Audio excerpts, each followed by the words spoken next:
A lot of breaking news here tonight. We're getting more because we're finding out that the portion of I-95 that collapsed partially in Philly from that fiery truck crash, it is set to reopen possibly tomorrow. That is days ahead of schedule. Look at this live stream. It's been set up for people to watch as it's been rebuilt.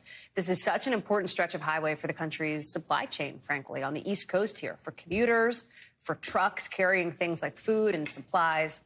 You'll remember that a tractor trailer hauling gas flipped over, caught fire.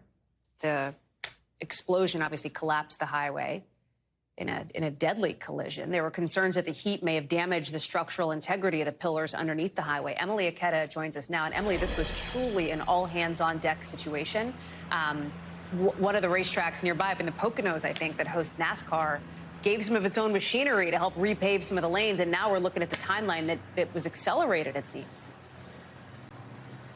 Hey there, Hallie. Yeah, literally just a matter of minutes ago, my producer and I got the call from the governor's office saying, hey, just giving you a heads up, the I-95, the portion, the stretch that you're seeing behind me is actually going to be reopening tomorrow at noon. The media should gain access a couple hours before that. And so we continue to see this timeline shift because there are so many variables that come into play when you think about reconstruction processes like this, including weather, which is something we're experiencing right now, on and off rain. The air is so moist that it actually impacts these final stages of the rebuilding process, the paving, the striping, which will play out overnight. The other reason that we're seeing, initially 2 weeks or so ago, we heard officials say this could be in the matter of months. Suddenly, it's a matter of weeks. Well, this is one of the reasons right here. This is a glass aggregate. It's a high-tech aggregate product that's surprisingly light, and this is what was used to essentially fill the void, and that's what 6 lanes are being paved over with, and then they will rebuild the more permanent option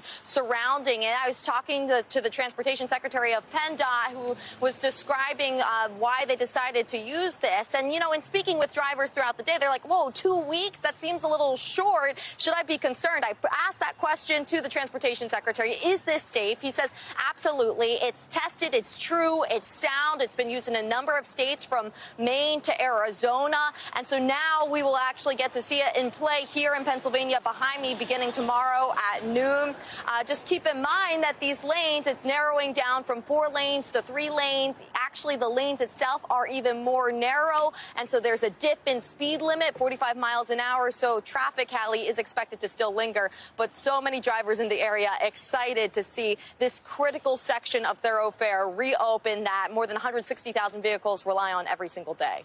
Emilie Ikeda live for us in Philly. A construction project with its own live stream. You know that that's a big deal for people in the area. Emilie, thank you so much. Interesting.